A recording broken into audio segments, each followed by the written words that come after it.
जय श्री कृष्ण साहब। आप सभी का मेरे चैनल पर स्वागत है। आइए सुनते हैं वैशाख मास महात्म्य अध्याय 16। यम सत्यता पूर्वक कहने लगा कि हे पितामह, मेरा सर्वनाश हो गया। जिसका पद खंडन हो जाए उसका जीवन व्यर्थ है। स्वामी सेवक को जिस कार्य के लिए नियुक्त करे और वह उस कार्य को न कर सके तथा स्वामी का धन खाता रहे तो वह काठ का कीड़ा बनता है। अब मैं आपका कार्य नहीं कर सकता क्योंकि राजा कीर्तिमान ने यह सब कर्म नष्ट कर दिया है। इस राजा के भय से समुद्र तक सब प्रजा वैशाख मास के कर्तव्य धर्म का पालन करती है और अन्य धर्म के कार्य, पितरों का श्राद्ध, अग्निष्टोम, होमादि यज्ञ, तीर्थ यात्रा तथा सांख्य प्राणायाम करना, होम, स्वाध्याय सब कुछ छोड़कर अन्य प्रकार पाप करके भी वैशाख में वे किए धर्मों के प्रभाव से वैकुंठ को चले जाते हैं। जो कोई शुभ कार्य करता है वही इसका फल भोगता है, परंतु वैशाख धर्म से उसके सिवा तीनों कुलों की अर्थात 26 पीढ़ियों का वैकुंठ वास हो जाता है। जो गति देवताओं को यज्ञ आदि करने से भी नहीं मिलती। अनेकों तीर्थों की यात्रा, यज्ञ, दान, तप, व्रत, प्रयाग में मरना, रण में मरना या काशी में मरने से भी जो गति नहीं मिलती वह वैशाख धर्म से सहज ही मिल जाती है।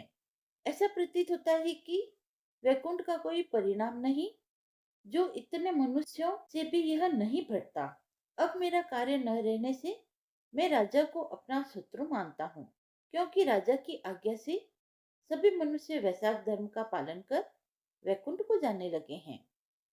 16वां अध्याय समाप्त हुआ। आइए सुनते हैं वैशाख मास में रोज सुनी जाने वाली वैशाख स्नान व बल पीपड़ और आग सींचने की कहानी। नर्मदा नदी के तट पर एक बहुत छोटा सा गांव था। उस गांव में एक बुजुर्ग वैश्य दंपति अपने दो बेटों व बहुओं के साथ रहता था। उस वैश्य का रोज का नियम था कि वह रोज नर्मदा नदी के तट पर जाकर स्नान करता था। वह नदी से एक लोटा जल लेकर भगवान सूर्य को अर्घ देता था और साथ ही वह वहां लगे बड़ पीपल व आकड़े के पेड़ को भी सींचता था। एक बार की बात है, वैशाख का महीना आया तो वैश्य ने अपनी पत्नी से कहा, भाग्यवान, मेरी तबीयत कुछ दिनों से ठीक नहीं है और कल से वैशाख मास भी प्रारंभ हो रहा है। मुझे लगता है इस बार मेरा नर्मदा नदी के तट पर जाकर स्नान करने का नियम टूट जाएगा। तब वैश्य की पत्नी ने अपने पति से कहा, आप इतने परेशान और दुखी क्यों होते हैं? भगवान की कृपा से हमारे दो दो बेटे व बहुएं हैं। आप अपने दोनों बेटों को कह दो, कोई न कोई आपको एक घड़ा पानी लाकर दे देगा। वैश्य ने कहा, भाग्यवान, मेरा मन है कि हम इस बार जोड़े से वैशाख स्नान करें। तो उसकी पत्नी बोली, आपने तो मेरे मन की बात कह दी। हम दोनों जरूर जोड़े से स्नान करेंगे। तब वैसे दंपति ने अपने दोनों बेटे और बहुओं को अपने पास बुलाया और अपने मन की बात कही। तो वैसे का बड़ा बेटा बोला, पिताजी, आपको तो पता ही है मैं काम के लिए दूसरे शहर में जाता हूँ और मुझे सुबह बहुत जल्दी ही घर से निकल जाना पड़ता है, इसलिए मैं तो यह कार्य नहीं कर पाऊंगा। तभी बड़ी बहू बोली, पिताजी, मुझे भी सुबह जल्दी उठकर इनके लिए खाना बनाना होता है, इसलिए मैं भी आपको पानी का घड़ा भरकर नहीं लाकर दे सकती हूँ, क्योंकि एक दो दिन की बात होती तो मैं ले आती, परंतु पूरे महीने में यह नियम नहीं निभा पाऊंगी। तभी वैसे दंपति का छोटा बेटा बोला, माँ, पिताजी, आप चिंता मत कीजिए, हम दोनों आपको नर्मदा नदी के तट से एक घड़ा जल लाकर दे देंगे। आप दोनों जरूर वैशाख स्नान करें। ऐसा कर कर दोनों बेटे बहू अपने अपने कमरे में चले गए। इसके बाद वैसे का छोटा बेटा अपनी पत्नी से बोला, सुशीला, मेरे मन में एक विचार आया है कि जब हम माँ और पिताजी के लिए एक एक घड़ा नर्मदा नदी तट पर जाकर ला रहे हैं तो क्यों न हम भी नर्मदा नदी में वैशाख स्नान करें। तब उसकी पत्नी ने कहा, यह बात तो आपने सही कही।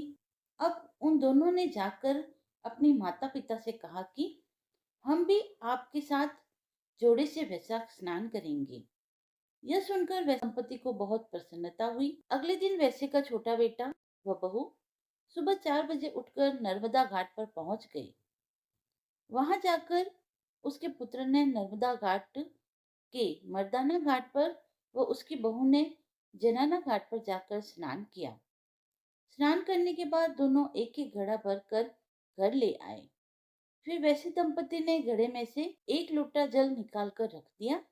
वह बाकी जल से स्नान कर लिया। वह उस एक लोटे जल से सूर्य भगवान को अर्घ दिया। बड़ पीपल व आग के पेड़ को सींचा, उनकी पूजा की व 5 परिक्रमा की। इसके बाद जब वैश्य दंपति स्नान कर लेते थे, तब उनकी छोटी बहू उनके कपड़ों को धोकर आंगन में सुखा देती थी।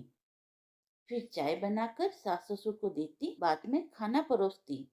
इस तरह पूरा वैशाख का महीना बीत गया। जब वैशाख पूर्णिमा का दिन आया, तो वैश्य दंपति ने अपने छोटे बेटे व बहू से कहा कि तुम दोनों ने भी हमारे साथ वैशाख स्नान किया है, तो संपूर्ण फल पाने के लिए हमें 2 जोड़ा ब्राह्मण दंपति को भोजन कराना चाहिए। तब उन्होंने अपनी बहू से कहा, बहू, तुम कल सुबह स्वादिष्ट खीर, मालपुए व कचौड़ी आदि बनाना और 2 जोड़े ब्राह्मण दंपति को गांव से बुलाकर ले आना। हम उन्हें भोजन कराएंगे व कपड़े व दक्षिणा आदि देंगे। तब बेटा बहू ने कहा, माँ पिताजी, आप जैसा चाहेंगे वैसा ही होगा। तब छोटी बहू ने सुबह जल्दी उठकर खीर, मालपुआ, कचौरी आदि बनाई और गांव में ब्राह्मण दंपति को बुलाने के लिए चली गई। उसी समय उसे रास्ते में 2 ब्राह्मण व 2 ब्राह्मणी आते हुए दिखाई दिए। बहू ने सोचा शायद ये तीर्थ यात्री हैं, क्योंकि यह गांव के तो नहीं लग रहे हैं। क्यों न मैं इन्हें ही भोजन के लिए घर ले जाऊं। तब छोटी बहू ने उन्हें प्रणाम किया और कहा, पंडित जी, आज वैशाख पूर्णिमा है और मेरे सास ससुर 2 जोड़े ब्राह्मण दंपति को भोजन कराना चाहते हैं। कृपया आप मेरे साथ मेरे घर भोजन करने के लिए चलिए। तब वह पंडित व पंडिताइन बोले, पुत्री, हम तो तीर्थ यात्री हैं, हमें भोजन मिल जाए, इससे बड़ी बात और क्या हो सकती है। तब वैसे की छोटी बहू उन्हें घर ले आई, उनके लिए आसन लगाया, चौकी लगाई, पानी का लोटा भरकर रखा और उनके लिए भोजन परोसा। सभी ने भरपेट भोजन किया। फिर वैसे दंपति ने कपड़े व दक्षिणा दी। तब दोनों ब्राह्मण व ब्राह्मणी ने सभी को खूब सारा आशीर्वाद दिया। उसी समय वैसे दंपति ने अपने छोटे बेटे व बहू से कहा, इनके चरण धोने के लिए जल की झारी लेकर आओ। तब बेटा और बहू जल की झारी लेने के लिए चले गए और वैसे दंपति चरण पहुंचने के लिए गमछा लेने अंदर चले गए। पीछे से ब्राह्मण ब्राह्मणी, जो कि भगवान राम व सीता तथा भगवान विष्णु व लक्ष्मी जी थे, वे ही ब्राह्मण व ब्राह्मणी बनकर वैश्य दंपति व उसके छोटे बेटे बहू को वैशाख स्नान का पुण्य देने आए थे। जैसे ही वैश्य दंपति व उसके बेटे बहू कमरे में आए, तो उन्हें कोई दिखाई नहीं दिया। यह देखकर उन्हें आश्चर्य हुआ कि उनकी रसोई में अन्न धन की ढेरियां पड़ी हुई है। जैसे ही वैश्य दंपति ने चौकी हटाई, तो उन्हें और भी अधिक आश्चर्य हुआ। जहां भगवान राम व माता सीता बैठे थे, वहां भगवान राम के चरण व धनुष के चिन्ह अंकित थे, तथा जहां माता सीता बैठी थी, वहां धन की पोटली पड़ी थी। वह जहां भगवान विष्णु बैठे थे, वहां सुदर्शन चक्र का चिन्ह था और जहां माता लक्ष्मी बैठी थी, वहां सोने चांदी के आभूषणों की ढेरियां पड़ी थी। यह सब देखकर उन्हें बहुत आश्चर्य हुआ और यह बात पूरे गांव में आग की तरह फैल गई कि वैसे दंपति के घर भगवान राम सीता और भगवान विष्णु व माता लक्ष्मी प्रकट हुए हैं। अब तो वैश्य के घर लोगों का तांता लग गया।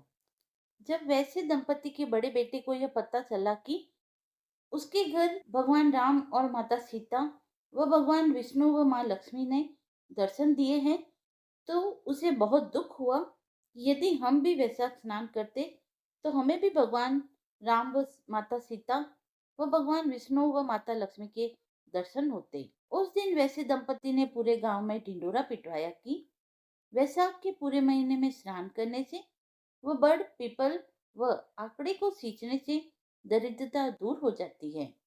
घर में अन्न धन सुख समृद्धि बढ़ती है।